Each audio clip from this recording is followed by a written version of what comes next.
Beckham, Adam Alis, tiba-tiba nih dua orang ini jadi magis banget ya. Setiap mereka main tuh pasti beri-impact gitu ya. Tiba-tiba Adam Alis out of the blue dia bikin 2 gol lawan Persija, siapa yang sangka loh. Dia datang dari Tangerang gitu ya. Ya kayak gitu-gitu kan menurut gue emang ya udah disiapin gitu. Itu Tyrone Delpino tuh tarik lagi aja tuh. Oh, ambil lagi. Iya, supaya sama Peralta ya. Kalau itu udah dream team gitu. Ya, itu kan dari ya emang udah diisukan tuh ya. Karena kalau gue bilang nih Tom Haya tuh perlu backup yang setara dan punya kecepatan. Tyrone tuh punya kecepatan dan dia mainnya tuh memang servisisnya tuh bagus-bagus gitu. Kalau menurut Bung Yuki siapa nih harus diincar Persib nih untuk berbicara banyak di Asia? Peralta ya. Terus gue rasa gue nggak tahu Kurzawa masih nggak ya, tapi Kurzawa udah lepas aja lah. Mendingan dananya buat cari yang bagus gitu. Karena nggak works juga. Kemarin dia main lagi kan ketarik. Ya memang udah susah. Gue dari awal gue bilang ini Kurzawa ini lebih pertimbangan ke bisnis, sama exposure, bukan ke kebutuhan gitu. Tapi menariknya kalau Madura di 2 laga terakhir itu selalu kalah, Persis Solo udah mulai menang-menang. Apakah itu artinya Persis Solo yang selamat? Belum tentu.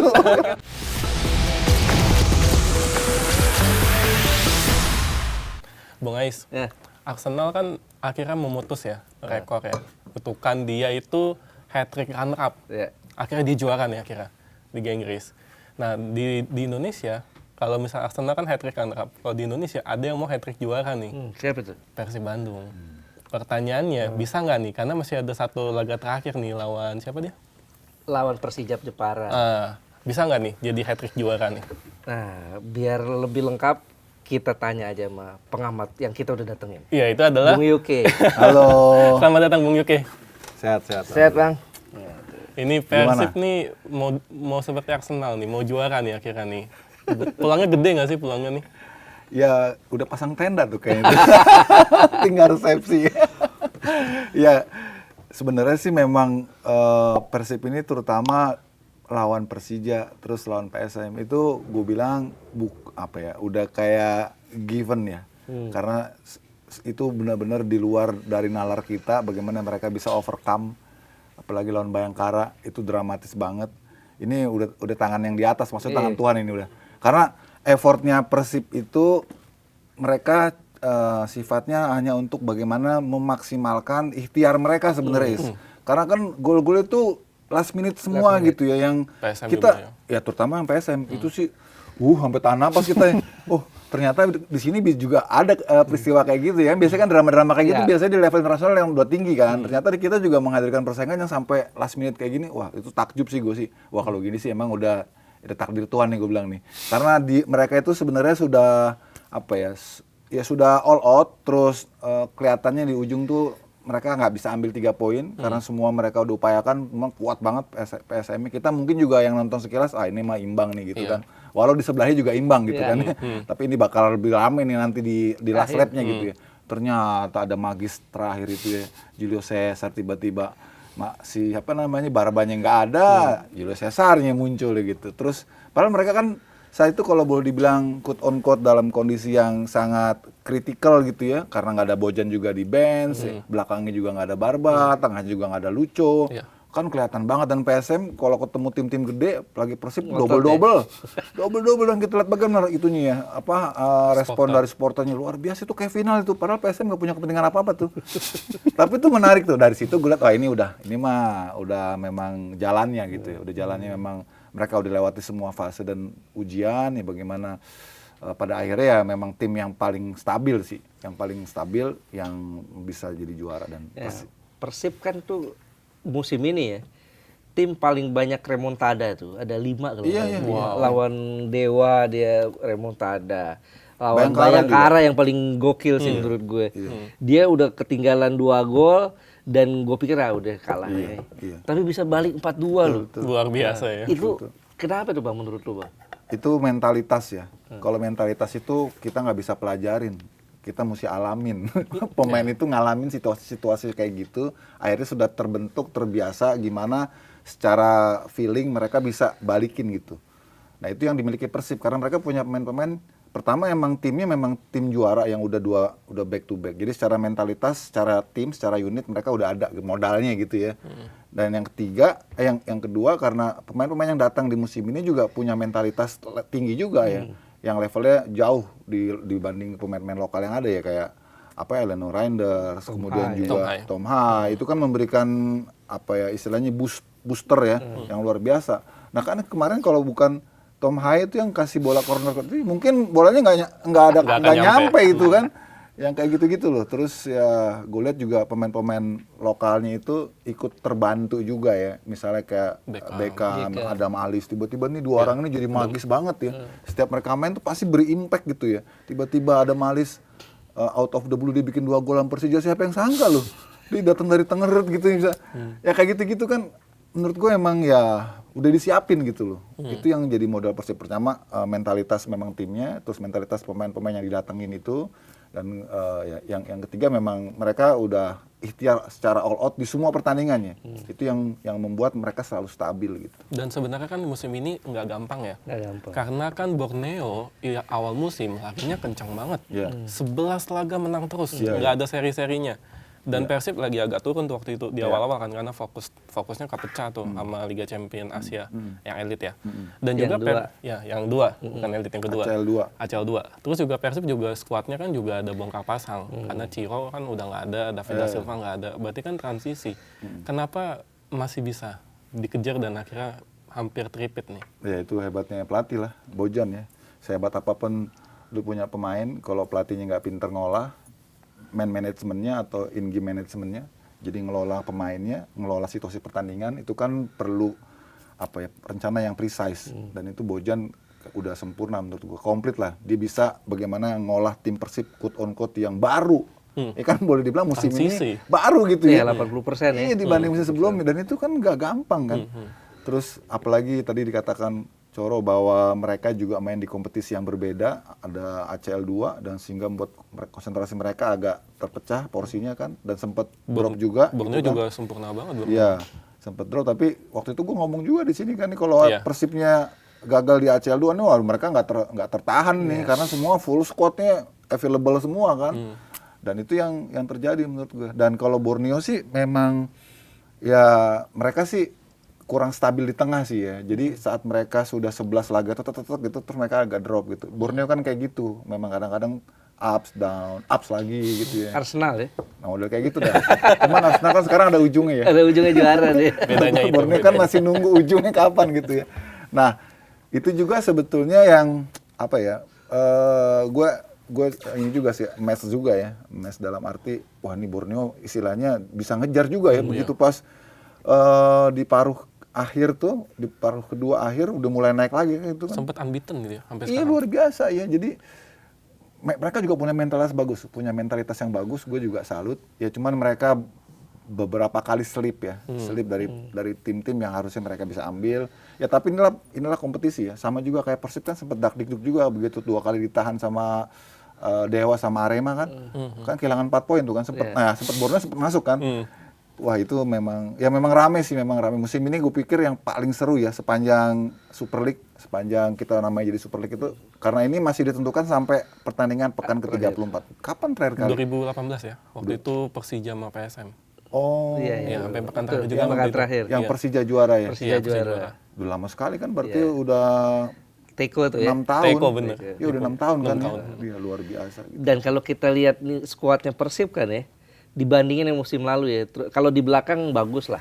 Barba. No debat lah, ada Barba, Julius Caesar, Patricardi, Putros. Tapi di tengah dan depan pemain asingnya nih, kalau Tom Hai kita itu pemain lokal ya bagus. Ini kualitasnya sama musim lalu kan bagusan musim lalu tuh. Musim lalu di depan ada DDS. Kemudian Ciro. Ya. Kemudian ada Tyrone Del Pino ya. Yang kualitasnya karakternya kuat-kuat nih.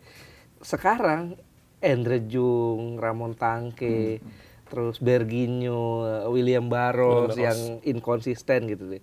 Tapi justru kelihatan justru lebih kuat sekarang gitu loh. Secara mental apalagi. Karena sistem of play-nya Bojan nih memang lebih ngandelin defense-nya dulu gitu. Beda kayak kalau dulu kan memang mereka punya kelebihan di hulu ledak. Istilahnya tombaknya tajam-tajam. Jadi mereka mainnya lebih offense gitu. Lebih manfaatin kecepatan dan juga ketajaman di depan. Tapi kalau sekarang Bojan tuh pengen buat anti teori ya, karena kan dari 2 musim terakhir pasti cara mainnya akan dibaca karena melawan kan. Kalau dia nggak buat perbedaan, dia harus lebih pragmatis lagi mainnya. Mungkin Persib akan sama seperti Dewa, sama seperti Persija, ya, lawan yang nunggu. Kalau sekarang mereka yang nunggu gitu kan, makanya menangnya kan 1-0, 1-0, 1-0. Pernah ada 4 laga 1-0, 1-0. Iya, 1-0. Tapi kan yang diperlukan memang kan kemenangan kan. Dan gue pikir memang di Liga Indonesia itu memang model kayak gitu, pelatih-pelatih yang lebih long life. Karena buat mereka yang dituju tuh hasil, bukannya main indah segala macam kan.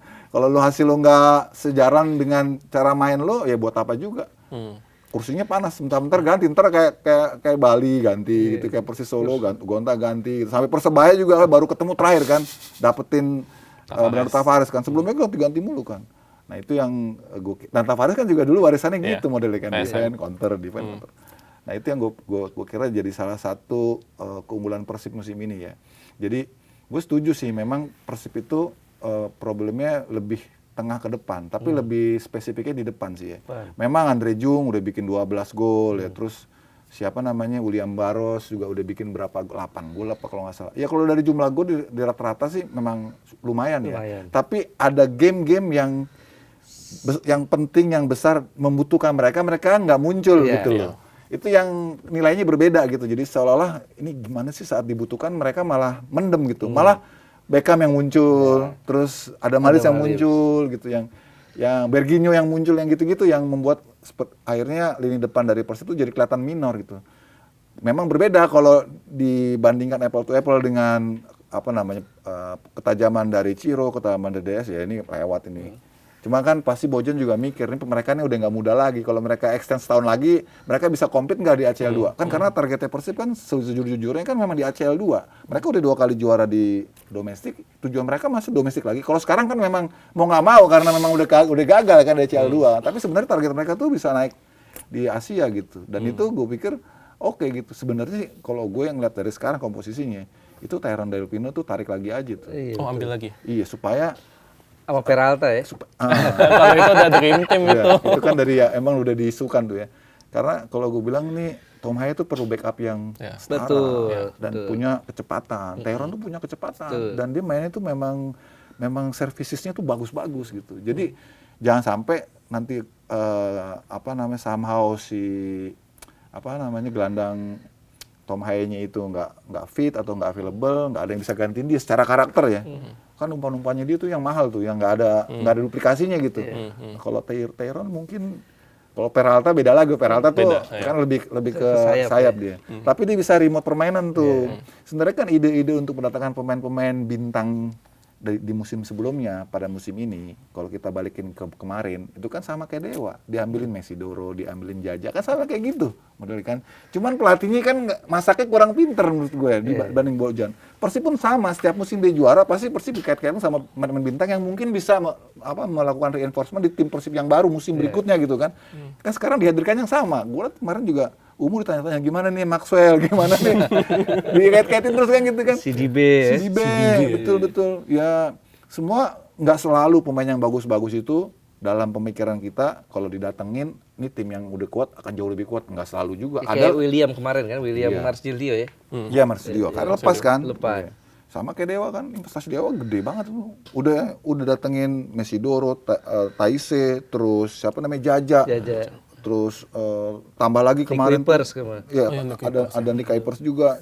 Jadi apa yang kurang gitu kan, sebenarnya semua udah bagus semua. Di situ belum lagi lokal ya, Ricky Kambuaya, ada Egy juga. Terus Egy, buset itu. Tapi ya lagi-lagi kan pelatihnya kan nggak otomatis kan.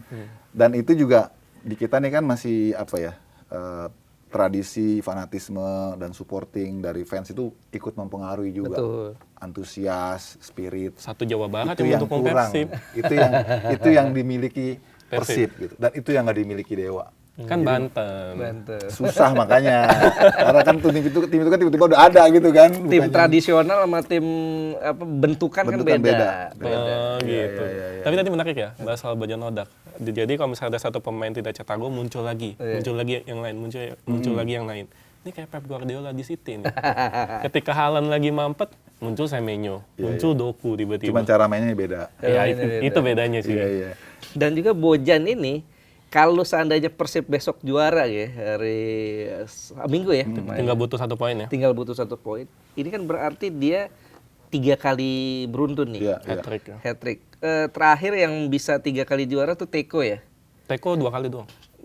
Tiga, Oh, 3 ya? Persija 1. Iya, Oh, Persija iya. terus Jika Bali. Persija ya. Bali 2 kali. Cuman bedanya kan kalau Nggak. Teko itu 2018, Persija 2019-nya Bali. Bali terselip 1 kan Covid. karena Covid kan. Covid 1 musim dia berhenti, baru musim berikutnya juara lagi tuh Bali bareng lagi. Bali. Nah, kalau Boyan kan tuh beruntun Iya, tuh 3 iya. tuh ya. Luar biasa sih memang ya. Gue kira dia pelatih pertama yang apa tripit ya. Tripit. Yang di era Super League memang nggak mudah. Kalau Teko kan walaupun menurut gue basicnya sama juga, kuat dalam bertahan juga sih.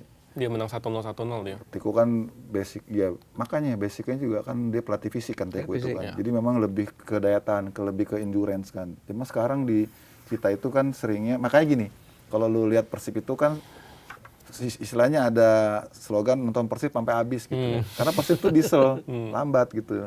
Tapi dia stabil. Kalau di tim nasional tuh kayak Jerman ya, staying power Jerman. gitu. Jadi makanya kemarin tuh Zaman dulu ya. Iya, zaman dulu ya. Sekarang enggak ya? Sekarang nggak tahu ya. Orang bapuk. Sekarang bapuk. Makanya kalau nonton Persib terus kita tunggu sampai benar-benar peluit akhir bunyi gitu ya. Sampai kemarin juga misalnya gue nonton yang dia lawan PSM itu, gue nggak percaya tuh pas gue lihat, emang gue kan gue traveling jadi gue nggak tahu, pas gue lihat, udah menit 88, satu sama nih. Bahaya itu. Gue nggak percaya nih, gue masih gitu ya, nggak percaya ini pasti berbalik nih. Gue tungguin injurian 7 menit kan, 7 menit. beneran loh terakhir tuh. Itulah Persib. Jadi itu potret bagaimana Bojan tuh bisa menciptakan magis-magis tertentu terhadap pemain-pemain yang mungkin dia nggak expect bisa muncul, tapi di saat terjadi kebuntuan di depan, goal getternya itu nggak bisa menghasilkan apa yang diharapkan, maka second line-nya itu bicara gitu loh. Makanya tim ini tuh jadi sangat komplit, sangat solid gitu loh. Itu yang gue kira memang ya ajaib sih, nggak mudah. Kalau Teko itu eranya kan udah berapa tahun lewat ya. Sekarang sepak bola kemajuannya, tantangannya jauh lebih berat, dan Bojan bisa jawab itu. Menurut gue sangat bagus gitu. Dan melihat kesempurnaannya istilahnya ya. Masih ada kekurangan nggak sih di skuad Persib saat ini? Ya depannya. Depan. Karena kalau target Persib, gue yakin sih dari kemarin juga Persib sebenarnya setelah udah juara back to back, mereka tuh visinya ke Asia. Makanya kan mereka rombak timnya kan. Mereka anggap kayak Ciro, kayak DDS, Tiron kayaknya nggak bisa lagi compete di level Asia. Kan udah dicoba musim sebelumnya kan mereka kandas di penyisian grup. Terus dia ganti kan, dan cukup berhasil musim ini kan sebenarnya walaupun nggak sampai lolos perempat final ya. Kita 16 iya kan. Tapi kan udah lewat fase grup gitu kan. Nah, sekarang katakanlah nih Persib udah juara gitu ya. Ya pasti mereka juga akan kejar itu, kejar pencapaian yang lebih baik lagi di ACL 2 itu. Karena buat mereka ini udah tantangan di domestik tuh udah. Bojan tuh udah 3 kali gitu. Apalagi sih mau di sini aja kan kita juga nggak mau kan, kita pengen juga ada tim kita yang bicara di atas. Nah, maka gue kira pasti fokusnya Persib juga akan ke situ, ke Asia gitu loh. Dan itu yang penting, bagaimana mencari pemain-pemain yang level Asianya lebih baik. Gitu loh. Karena ternyata sekarang model kayak Andre Jung, terus Ramon Tangki, William Barros belum cukup juga ternyata di ACL 2 gitu kan. Jadi harus lebih baik lagi nyariin. Kalau kemarin pertimbangannya diganti nih gerbongnya DDS, Tiron dan juga Ciro dengan gerbongnya Andre Jung, Ramon Tangki, terus siapa nama lagi tuh depannya mereka tuh Berginho. Terus ada William juga kan ya. Barros. Ternyata nggak works juga, cari lagi yang lebih tinggi kalau mau bicara. Musim untuk natap musim depan, nama-nama yang tadi disebut Andre Jung, Ramon Tangki, William Barros, Berginho itu pemain-pemain yang layak diganti. Kalau Berginho gue masih suka, maksudnya masih preferensi dia bertahan. Karena itu Berginho tuh punya kemampuan bertahan dan menyerangnya sama bagus. Dia punya kemampuan kaki kiri kanannya juga bagus, crossingnya juga bagus. Tapi kalau yang di depan itu tuh 3 orang itu berarti Andre Jung, Ramon Tangki, William Barros ya. Gue rasa tuh memang perlu di-upgrade. Perlu di-upgrade sih. Karena kayak misalnya kalau di Asia ya, Andre Jung bagus sih. cuman terlalu flamboyan. Tipikal striker zaman dulu 9 ya. banget gitu kan. Kamu tangki Bagus. bagus gede. Ya tapi kurang flexibility gitu loh. Kadang-kadang ada peluang gampang Malah gitu loh. konsistensinya. Jadi ya kombinasi itunya tuh mesti cari satu pemain yang memang memadukan itu gitu. Itu yang Persib belum dapat. Gustavo siapa? Almeida. Kalau menurut Bung Yuki siapa nih harus diincar Persib nih untuk berbicara banyak di Asia? Peralta ya. Terus ya. gue rasa gua nggak tahu Kurzawa masih nggak ya, tapi Kurzawa udah lepas aja lah. Mendingan dananya buat cari yang bagus gitu. Karena nggak works juga. Kemarin dia main lagi kan ketarik. Ya memang udah susah. Gue dari awal gue bilang ini Kurzawa ini lebih pertimbangan ke bisnis, sama exposure, bukan ke kebutuhan gitu ya. Memang dia sempat berikan impact ya ketika dia berikan umpan crossing tuh ke Berginho tuh. Itu gila tuh. Asisnya bagus tapi itu lawan Bayangkara ya. Gila udah, itu. kita harap wah berarti memang nih kayaknya memang Kurzawa nih udah saatnya nih gitu untuk keluar ya, untuk muncul gitu ya, ketika Persib butuh gitu. Kemarin ketarik lagi. Ya, sayang banget gitu. Butuh adaptasi mungkin. Ya nggak bisa nunggu lama kan ya. Udah selesai ya. Udah selesai, mau kapan lagi gitu. Harganya mahal kan gitu ya. Nah, Persib sekarang ya bisa dikatakan udah mau 3 lah. Ya. Persija kan kalau kita lihat skuadnya yang lumayan itu, kedalamannya juga ya 11-12 lah bareng Persib. Salah satu tim paling impresif ya. Salah satu tim paling impresif. Apa masalah dengan Persija? Skuad utama bagus, asingnya juga bagus. Bagus banget dan lokalnya juga bagus, tapi untuk ngejar kok sampai pekan keberapa tuh dia akhirnya? Habis bensin tiba-tiba. Iya, banyak game-game yang harusnya mereka menang di kandang malah kalah ya. Dari Arema mereka kalah gitu kan. Yang kayak terus lawan apa tuh dia imbang tuh. Kemarin lawan PSIM apa lawan Persija gue lupa lah. Pokoknya Persija penang dia. Iya. Pokoknya ada game-game yang harusnya mereka bisa ambil poin ketika rivalnya pada sempat macet kan, sempat imbang, Persibnya sempat imbang, Borneo ini Persijanya banyak ikut-ikutan imbang gitu kan. Itu yang mereka banyak kehilangan poin menurut gue. Mereka banyak kehilangan poin dan menyanyiakan peluang-peluang yang harusnya mereka bisa ambil. Terus yang paling gue rasa lihat secara teknis itu pemain-pemain Brazil itu kayak main buat dirinya mereka sendiri gitu loh. Lebih show off, lebih kadang-kadang udah enak progresi bola, terus Alano ambil bola hilang temponya, dia main dulu hilang lagi kayak gitu is. Yang gue lihat masih kental seperti itunya. Terus harus diakui juga in game manajemennya Marcio Sosa tuh kurang cepet baca situasi permainan gitu. Pergantiannya juga kadang-kadang suka nggak tepat gitu loh. Itu yang kurang menurut gue dari tim sebesar Persija. Pilihan pemain juga ya, kayak waktu lawan Bayangkara yang harusnya dia dapat poin malah turunin Cyrus Margono kan. Kalah benar ya Bayangkara. Kalah. Makanya itu dia. 3-2 ya kalah tuh. Padahal dia gol duluan tuh. Iya, itu dia tuh. Yang paling yang paling fenomenal ya kalah sama Arema di GBK itu. 2-0. Ya itulah, makanya Persija tuh PR-nya banyak ya. Pertama dari sosok pelatihnya, figur pelatihnya, terus cara perekrutan pemain-pemain juga. Ternyata kan nggak semua pemain-pemain Brasil yang datangin tuh semua works juga kan. Ada yang di tengah musim dijual juga kan. Saya Gustavo tuh yang dijual ke Arema gitu kan. Itu yang gue pikir bisa harus jadi evaluasi Persija bahwa berikutnya nggak bisa kayak gini dan nggak bisa lah istilahnya borong-borongan gitu kan. Ini kan Brasil semua nggak selalu menjamin kan ya. Dan ya terus apa ya? Tapi poinnya paling tinggi loh sekarang loh mereka tuh dibanding poin-poin di era Liga 1 ya. Sekarang mereka dapat 69 ya, 69 poin. Yang terbaik ya itu yang tertinggi dibanding saat mereka juara kalau nggak salah. 2018 yang juara. Yang 2018. Itu lebih tinggi. Pokoknya di era Liga 1 ini poin 69 itu paling tinggi. Cuman ya bedanya saat mereka dapat poin tertinggi rekor mereka lagi. Persib dan Borneo lebih tinggi lagi. Iya, karena memang zamannya udah beda. Persaingannya juga udah beda. Dan semua juga ikut memperlengkapi arterinya masing-masing kan ya. Sampai di paruh musim kan sebenarnya kayak Bayangkara, Persebaya, Dewa itu kan juga masih masuk dalam title contender juga kan. Tapi kan ini kan kompetisi yang panjang maraton ya. Akhirnya kan memang tim yang paling konsisten, tim yang tidak gampang buang-buang peluang, tim yang seimbang gitu ya. itu yang pada ujungnya nyampe finish duluan gitu. Dan itu dimiliki Persib. Kan dia nggak banyak buang-buang peluang, dia main di kandang cuman apa ya? Kalau nggak salah kehilangan cuma 1 poin deh. Persib. Persib di Arema doang ya dia kehilangan. Iya kan, semuanya kan sapu semua menang. Sementara Persija di kandang banyak kehilangan poin kan. Itu yang gue kira jadi salah satu penyebabnya gitu loh. Terus apa ya? Atau mungkin bisa jadi faktor stabilitas ini juga, manajemen juga itu penting. Itu yang ya Persija kan sempat agak shaky juga soal itu kan. Kalau Persib kan semuanya memenuhi kriteria bahwa mereka memang pantas gitu. Bisa juga faktor karena Persija kan sempat nggak bisa main di kandang kan, lawan Jamu Persib juga nggak bisa di Jakarta juga. Itu juga faktor juga nggak sih?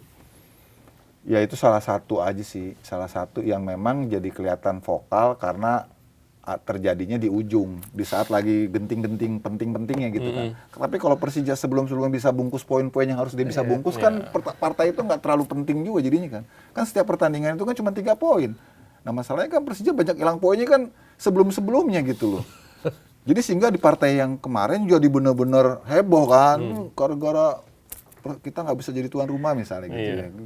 Kita away segala macam. Gue sempat bilang waktu itu, kalau ini pertandingan dipindah ke luar Jakarta, ini siapapun yang menang, siapapun yang kalah pasti akan ada polemik.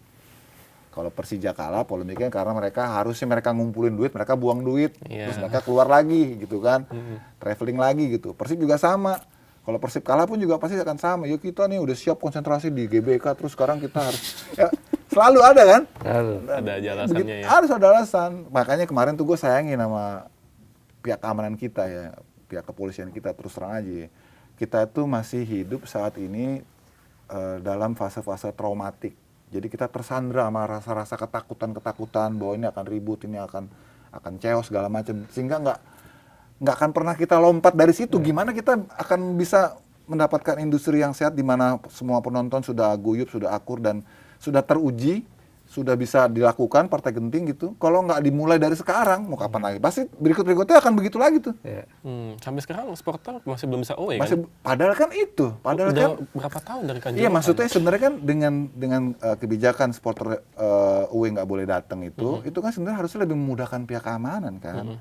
Tapi masih nggak berani juga kan. Jadi mau gimana gitu? Mau tanpa penonton. Jadi kayak kuburan kita nonton bolanya, sepi. Itu yang gue rasa jadi perlu koreksi juga sih karena nggak bisa juga LIB udah membuat jadwal, udah nyusun segala macem, nggak bisa juga nyalain LIB. Mereka juga udah optimal kan berkoordinasi, Panpel juga sama. Tapi kalau udah sampai mentoknya di keamanan, ya susah juga lawannya. Ingat gak dulu Piala Presiden yang Persib datang ke sini lawan Sriwijaya? Keamanan semua bergerak, dikawal tuh dari sejak Cipularang, iring-iringan. Bisa kok main di GBK. Kan maksudnya willing aja, lu willing enggak gitu, mau apa enggak gitu loh. Kan waktu itu Gaga di sini ada acara kan waktu itu. Enggak, kan Ormas kecil itu, lebih besar dari itu masalahnya, ketakutan masalahnya. Ketakutan, nggak berani gitu loh. Ya tadi makanya gue bandingin yang Piala Presiden, yang Persib datang ke GBK, ada ketakutan juga kan. Tapi dilakukan secara total, mungkin karena namanya Piala Presiden kali ya. Ya masih ini kan juga Piala Presiden bukan sih? Liga Super nih. Liga 1. Iya, Super League. Iya, maksudnya Piala itu Piala Presiden bukan? Iya. Kan gue mau ngomong gini, negara harus hadir gitu maksud gue, supaya ekosistem sepak bola kita ini lebih baik gitu, jangan lagi terus takut-takut mulu gitu. Soalnya ini ya, kalau kita bandingin sama Inggris ya, Inggris kan juga supporternya juga lumayan chaos juga kan, banyak hooligan juga. Kalau misalnya Inggris main di, contoh terakhir yang di Rusia ya, itu juga rusuh juga kan. Tapi kita lihat Premier League aman-aman aja tuh. Kita lihat misalnya Liverpool sama Everton kan juga gesekan supporternya luar biasa. Nah itu kenapa kita nggak bisa mencontoh itu ya? Peradaban. Kalau bicara peradaban susah udah. Terus kita tuh, kalau di sana kan gesekan-gesekan itu buat media itu sesuatu yang nggak perlu dibesar-besarkan. Kalau kita kan percikan-percikan dikit aja. Dibesarkan. Jadi viral, jadi memicu ketegangan. Dan juga regulasi nggak sih? Kalau di sana tuh regulasinya jelas tuh. Iya. Kalau lu bikin rusuh, lu di-ban, nggak boleh seumur hidup ya? Seumur hidup misalnya. Iya, dan ada teknologi yang membuat lu ketahuan gitu loh. Kayak cek wajah ya. Cek wajah. Dan di kita juga kan kalau istilahnya bicara peradaban, terbukti di MRT kan tuh orang pada bisa antri tuh. Oh iya bisa ya. Orang bisa antri. Tergantung kayak naik kereta sekarang udah nggak ada yang di atas gerbong lagi. Iya. Tergantung aturan regulasi. Regulasi ini karena regulasi kita apa ya? Menurut gue nggak bikin jerak gitu, nggak bikin takut. Gitu. Iya sih. Ya itu juga penting sih law enforcement ya. Tapi ya sepak bola kita memang masih dalam proses yang panjang sih untuk bisa menyamaratakan visi, kemudian juga peradaban gitu ya, pemahaman ini sangat panjang sih. Tapi tetap harus dimulai gitu. Karena ya tadi Ais sempat analogikan tentang bagaimana ketertiban transportasi di sini, kesadaran orang udah nggak lagi lompat-lompat gitu ya istilahnya ya. Itu kan berapa lama sih nunggunya situ? Iya lama juga. Kan, butuh waktu juga sih. Nah, kita kan baru mulai melek peradaban sepak bola yang lebih baik kan baru kemarin-kemarin paling ya 4-5 tahun terakhir mulai ada tiket online ya kan. Jadi emang nggak sebentar kayak sih, kita harus sabar sih emang. Tapi harus dimulai gitu, harus dimulai. Nah, dimulainya itu ya tentu harus juga ada apa istilahnya, ada keberanian juga dari pemerintah untuk hadir gitu, ikut bantu gitu loh. Nah, gitu sih. Kita lihat di papan bawah kan juga panas nih di akhir musim ya. Ada 2 tim yang belum masih bersaing untuk bisa selamat zona degradasi. Yang sudah pasti ada PSBS Biak dan Semen Padang. Sisanya satu lagi antara Persis Solo dan Madura United. Nyari temen tuh ya. Nyari tuh. Hanya selisih 1 poin. Madura nanti terakhir main di kandang lawan PSM. Oh, berat tuh. Ya. Sementara Persis Solo terakhir away ke markas Persita Tangerang. Nah, yang sebelumnya juga kalah sama Persita ya, waktu main di Solo ya. Iya.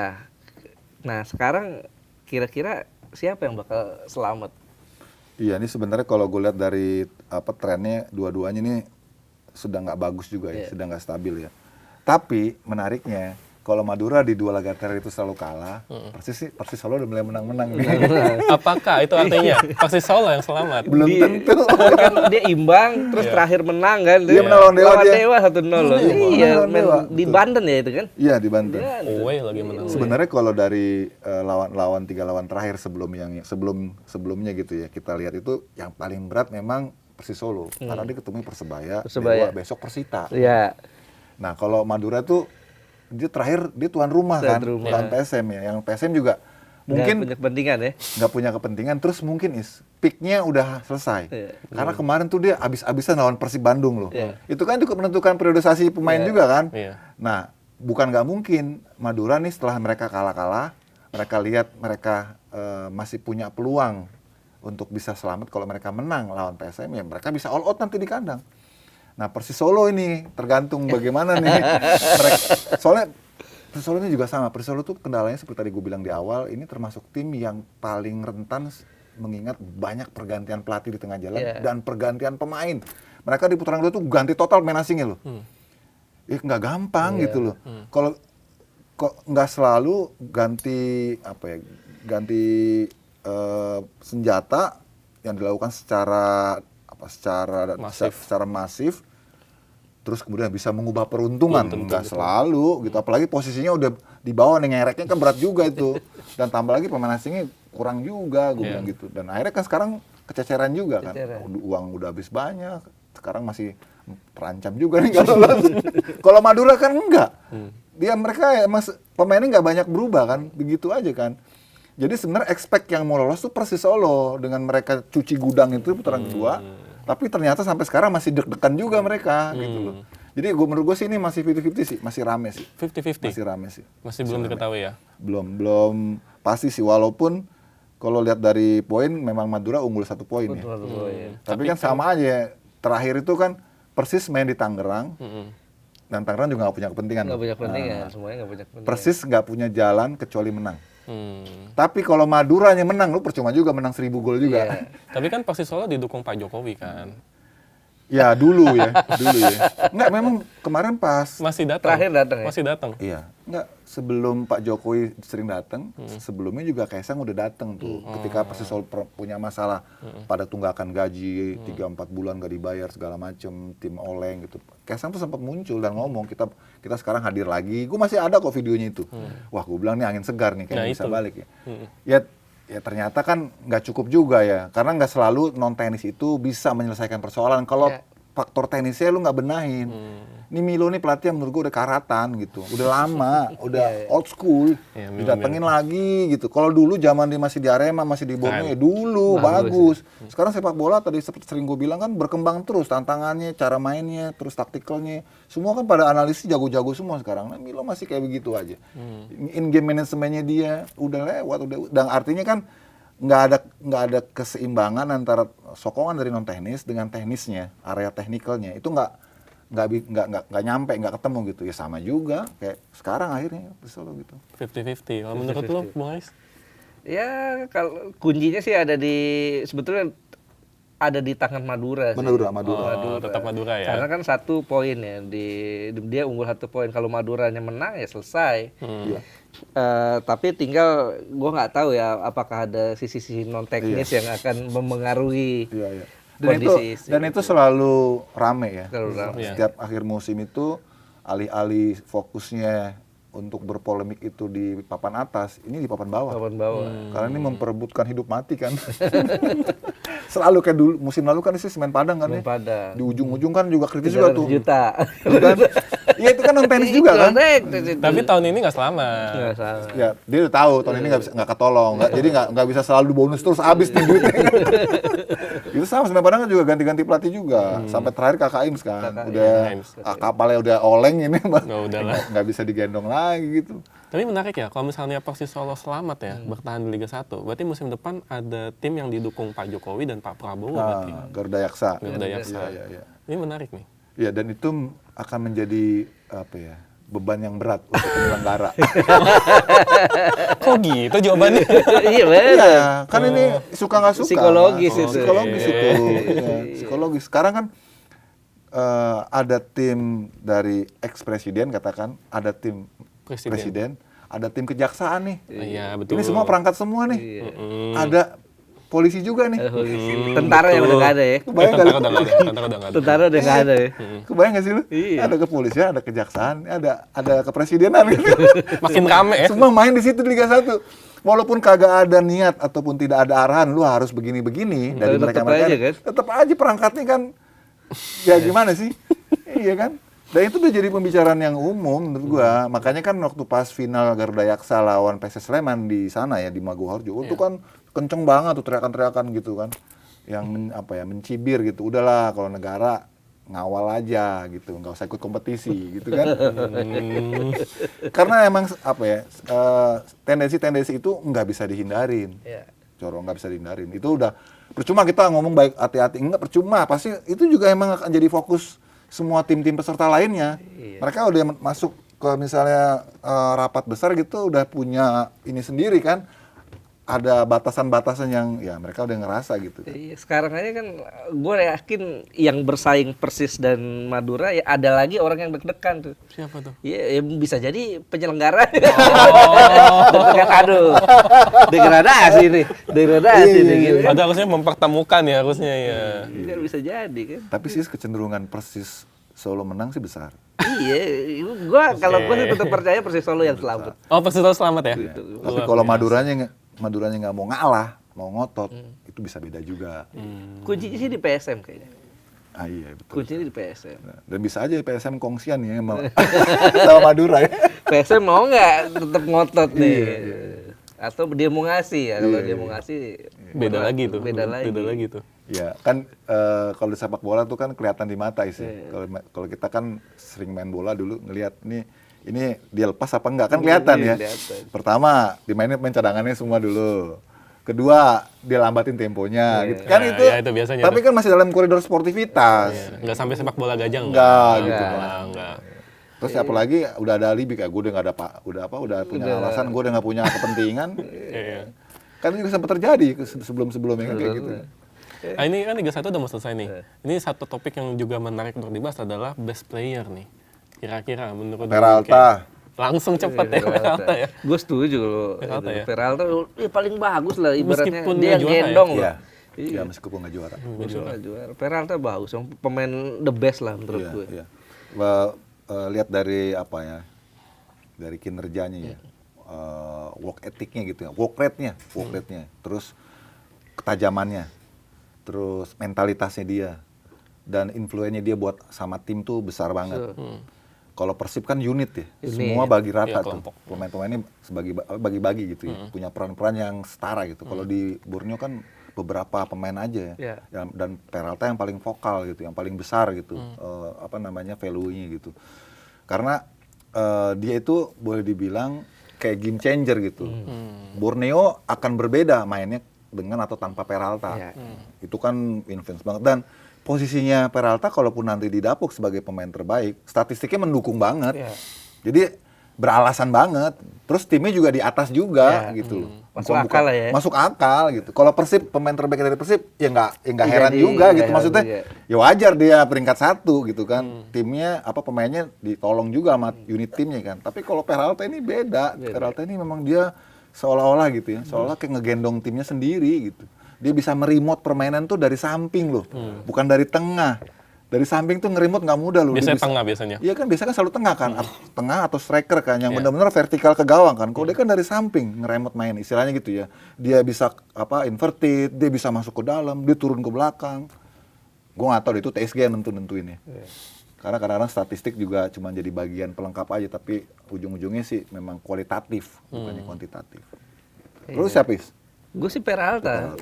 Gue tetap Peralta karena ya itu secara perform ya Peralta yang paling menonjol musim ini. Stabil juga. Stabil dan gue yakin ini pemain bakal digoyang nih. Berarti banyak diincar sama Persib, Persija, pasti banyak yang mau nih pemain. Berarti belum pasti di Borneo ya dia? Belum tentu. Peralta pasti akan pilih bukan cuma masalah uang ya, tapi juga siapa tim yang bisa menjanjikan juara lebih gede.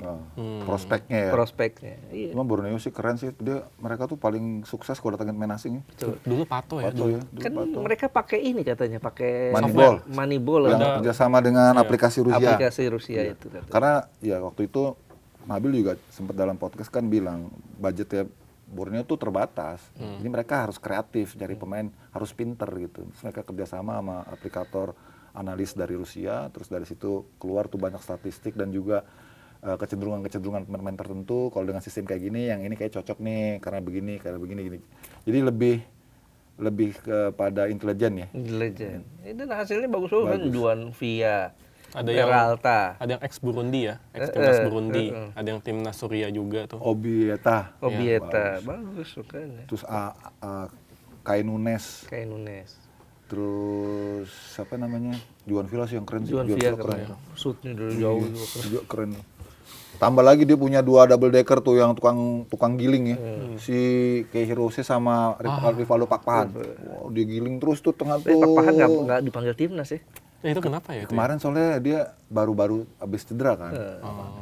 Gue nggak ngerti deh. Kayaknya sih ini timnas yang mana nih? Yang senior atau yang senior? Yang John Hartman. Yang buat Piala AFF atau yang buat FIFA Series nih?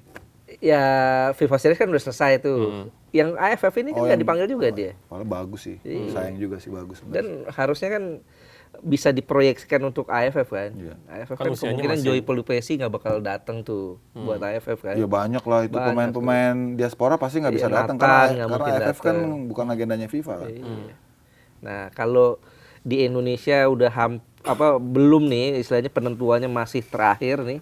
Satu laga lagi Persib dan Borneo. Kalau di Inggris udah pasti. Udah selesai. Berarti Liga Inggris tidak lebih kompetitif dari Liga Indonesia. Ini sebuah statement ya. Karena Liga Indonesia Inggris tidak lebih kompetitif daripada Liga Super. Bisa jadi. Iya. Ini apa namanya kelakarnya lah ya. Enggak apa-apa, tapi kan lebih fakta. Itu lebih sangat Super League lah ya. Sampai hari terakhir loh ini. Iya. Dan Arsenal butuh 22 tahun ya akhirnya ya. 22 tahun setelah 3 kali hat-trick runner up sampai akhirnya juara. Tapi kan banyak juga yang bilang Arsenal mainnya jelek katanya, pragmatis segala macam. Bung Yuki ngelihatnya layak juara nggak Arsenal? Layak sih.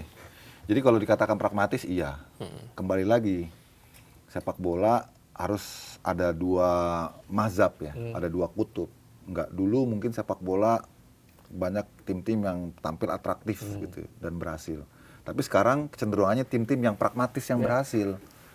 Dan itu yang terjadi di Persib dan itu yang terjadi di Arsenal. Kebetulan benang merah di situ ya kan.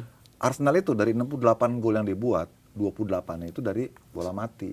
Jadi nggak bisa dibantah kalau memang mereka spesialis tim set piece. Meskipun yang terbanyak tetap MU ya katanya ya.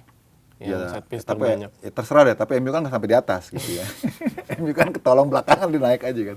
Tapi ini yang kita bicarakan bagaimana tim juara itu banyak ngambil golnya dari bola-bola set piece. Dan dari 28 golnya itu, dari 28 gol bola set piece itu 16-nya itu dari corner kick.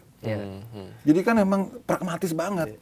Karena bukannya Arteta nggak melihat ya bagaimana City, yang notabene dia juga belajar dari Pep di City waktu asisten kan, sulit menghadapi lawan-lawan yang bermainnya low block. Kan City sama Arsenal kan sejujurnya sistem mainnya sama. Memainkan kreativitas, possession base, terus half space. Tapi kalau udah 8 pemain belakang nunggu di bawah susah. Jadi harus ada percobaan-percobaan, baik tendangan-tendangan dari luar kotak penalti, bola-bola corner, terus bola-bola tendangan bebas, ya harus dimaksimalin. Bahkan mereka sampai punya pelatih spesialis tendangan bebas, Nikola Jover ya. pelatih corner kick, sampai segitunya kan. Dan itu yang gue kira nggak ada yang haram gitu loh. Jadi sekarang udahlah, nggak ada hadiah untuk sepak bola indah lah, sepak bola pragmatis lah, sepak bola yang efektif istilahnya ya. Kalau mau lebih halusnya Efisien lagi, ya. efisien. Paling enggak kan kalau dulu mereka punya Arsene Wenger yang mainnya pokoknya lawan siapapun nyerang gas gitu. terus. Akhirnya cuman di awal-awal doang dia bisa dapat juara. Lama nggak juara. Puasanya lama ya. Baru sekarang Allah malah kasumtunya kan. Iya buka puasanya sekarang. Buka puasanya baru sekarang. Lama juga ya buka puasanya. Nah, masih ada Champions League nih. Champions League. Lawan PSG ya? Ya PSG. harus jujur sih, emang PSG favorit sih menurut gue. Dembele masih cedera loh, masih tanda tanya. Meskipun ada yang bilang itu precaution sih. Ada yang Precaution ya. Ada yang bilang gitu. Soalnya ini gue lihat Arteta itu pelatih yang punya karakter kuat untuk terutama di man managementnya ya. Manajemen pemainnya dia bagus. Tapi ini Luis Enrique lebih gila menurut gue sih. Lebih ambisius dia, lebih gila dia. Dia tuh Pep nomor 2-nya lah.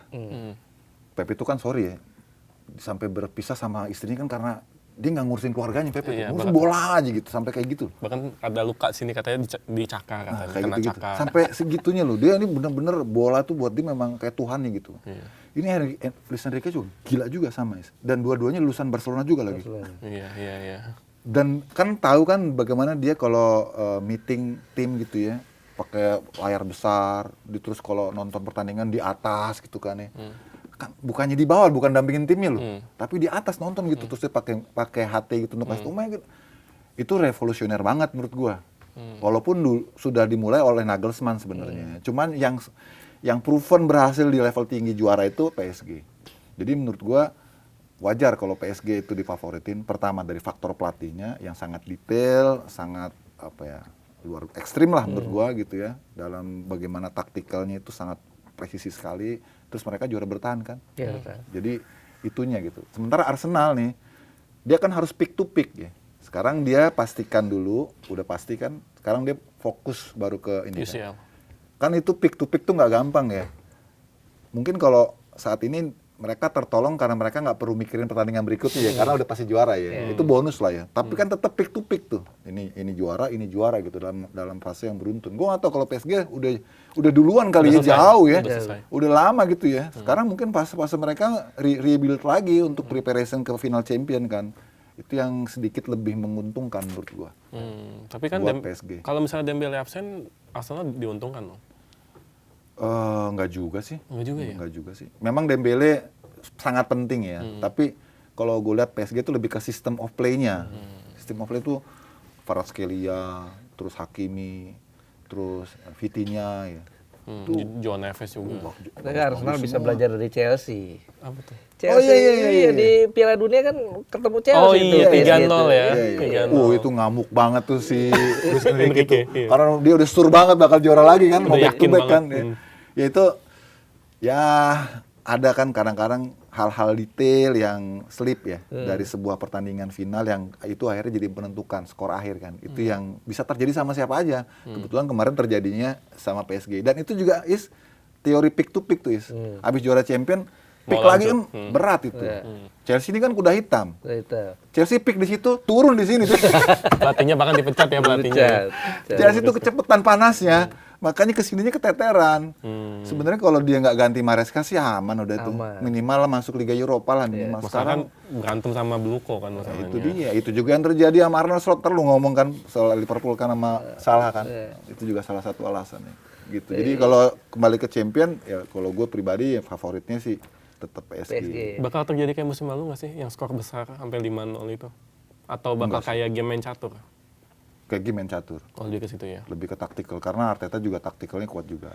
Cuman pemain-pemainnya Arteta itu nggak sematang ataupun sepengalaman dalam konteks menghadapi situasi-situasi di Liga Champion ya.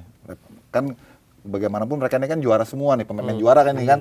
Kalau ini kan belum pernah ngerasain final nih. Walaupun mungkin pemainnya sebayaan gitu ya, tapi dari pengalaman dan mentalitasnya PSG udah punya modal itu. Nah, sekarang kan juga menjelang akhir musim kan banyak pergantian pelatih nih. Salah satunya yang santro disebut ya kalau Madrid udah datang Jose Mourinho.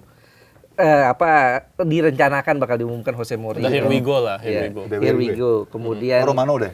Chelsea sudah mengumumkan Xabi Alonso. Nah, di City juga kabarnya Pep bakal pisah nih. Laga lawan Aston Villa bakal jadi laga perpisahan katanya. Kemana itu ya? Nah itu dia, katanya ke Persija. Oh itu ngeri sih. Ngeri. Isunya yang bakal ganti itu antara Vincent Kompany atau Enzo Maresca tuh. Yang lebih kencang Maresca yang bakal datang. Nah itu menggantikan seorang Pep. Kira-kira gimana City musim depan? Ya, ini sama sebetulnya pertanyaannya menggantikan rejimnya Ferguson di MU dan rejimnya Arsene Wenger di Arsenal. Berat. Itu berat memang. Perlu waktu lama untuk recycling lagi ya. Bahkan MU berapa kali tuh coba-coba pelatih yang cocok ya dari David Moyes awalnya. The Chosen One katanya. Iya, yang milih yang milih Ferguson itu. Ferguson ngejorokin aja supaya rekornya nggak keputus gitu. Rekornya nggak bisa kelampaui gitu kan. Habis itu kan pergantian terus terjadi kan sampai yang terakhir kan Magical Carrick ya. Bukan Michael Carrick ya. Magical ya. Oke. Dan baru dipermanen kalau nggak salah ya. Semoga aja nggak kayak Ole ya. Udah dipermanen terus flop gitu ya. Ya selama nggak datangin Ronaldo aman. Nah kalau itu juga hal yang mungkin juga terjadi di City ya. Karena kan itu akan pasti bukan cuma mengubah squadnya ya, mengubah staffnya, mengubah pemainnya, tapi mengubah ruang gantinya loh, ekosistemnya, habitnya, budayanya. Kan di backroom itu atau di backstaff kita kan nggak tahu tuh bagaimana mereka make up semua persiapan, detail-detail kayak dulu misalnya Ronaldo bilang gue balik lagi ke MU, gue liat kamar ganti masih begitu-begitu aja, bedroomnya masih tempat cuci ini masih kayak gitu-gitu kan ya.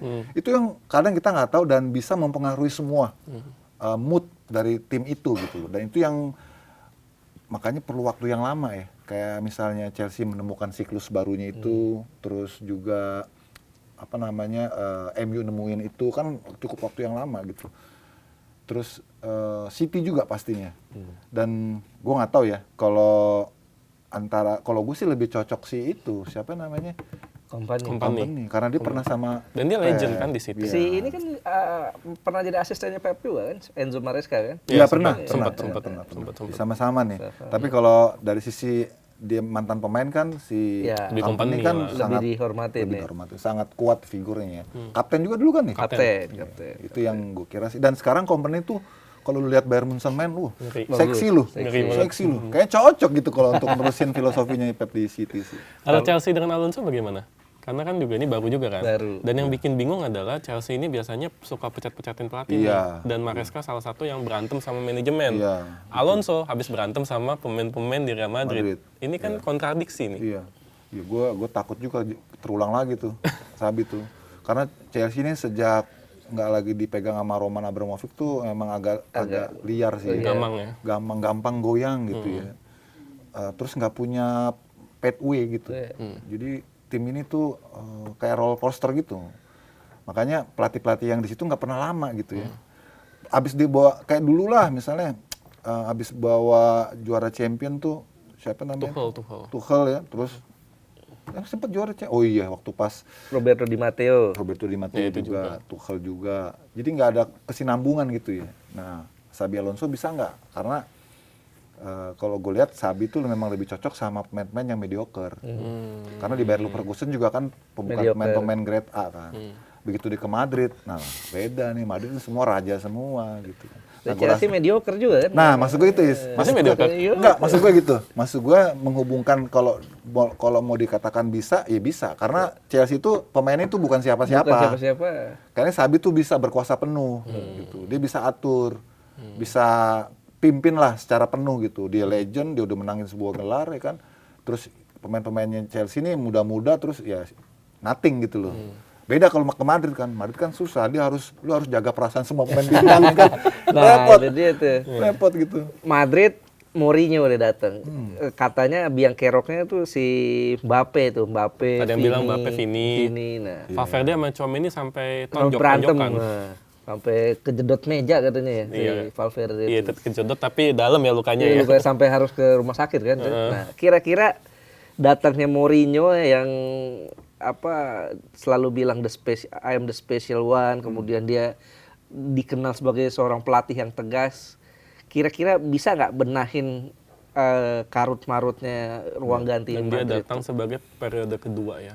Dia waktu periode pertama sempat bawa juara nggak sih? Bawa La Liga. Sama Copa del Rey. Iya, waktu itu zamannya Pep kan ya? Iya. Memang kalau pelatih yang khusus untuk menangin Real Madrid harus pelatih yang ekstra sih. Ekstra besar memang namanya. Yang sudah proven gitu loh. Karena nggak bisa kalau pelatih-pelatih interim gitu kayak Arbeloa emang bukan gitu ya. Kan selama ini kan Real Madrid itu sukses ditangani pelatih-pelatih yang memang besar ya. Besar sebagai dia pelatih atau besar dia sebagai mantan pemain. Waktu zaman Ancelotti, zaman Zidane, Mourinho, menurut gua kalau dia balik lagi ya tinggal siklus ulang aja. Karena bukan sesuatu yang baru buat Mourinho gitu. Tinggal bagaimana dia ngomong ke pemain-pemain bintang itu kan. Lu mau gimana nih gua? Harus didudukan bareng. Kalau Arbeloa nggak bisa begitu. Lu kan cuma abang-abangan gue gitu kan istilahnya. Lu udah menangin apa lu gitu kan. Mbappe kan bisa gitu ngomongnya kan. Kalau ini kan Mourinho kan itu yang menurut gua kelebihan Mourinho. Dia tuh memotivasi. Sejak zaman di Porto tuh dia cerita tuh bagaimana dia bisa nanganin pemain-pemain yang kalau orang-orang Portugal kan keras-keras. Dan dia juga kan keras juga gitu. Dan dia bisa handle itu loh. Kan dia bawa Porto juara champion, Porto juara Europa League kan. Terus dari situ kan kemudian melesat kan.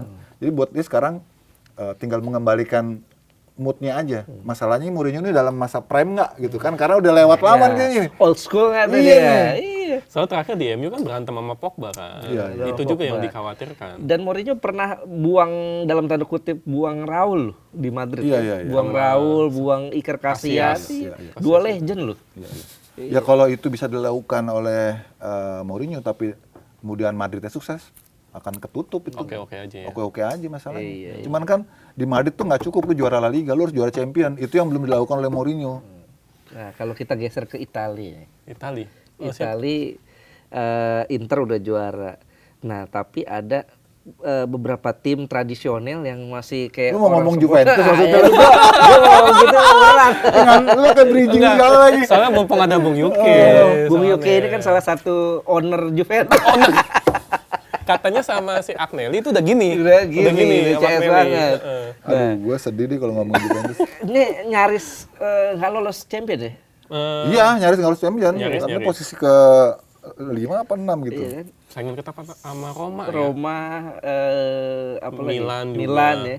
Sama Como juga nggak sih? Iya, Como. Sama Como juga. Ada apa dengan Juventus? Padahal dulu juara mulu ya. Iya, juara mulu. Apa sekarang udah bukan panitia Serie A?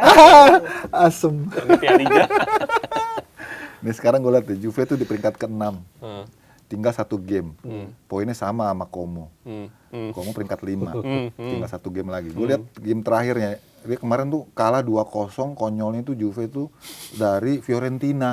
Tim abal-abal bisa kalah. Di papan bawah udah Fiorentina. speechless deh. Padahal tuh sebelumnya tuh Juve tuh menang, seri-seri menang gitu loh. Kok tiba-tiba langsung flop gitu ya. Itu yang gua agak jadi bad mood lah itu. Terus kelihatan. Terus Komonya juga nih ya seneng sih kita ya karena itu ada saham Indonesia juga sih ya.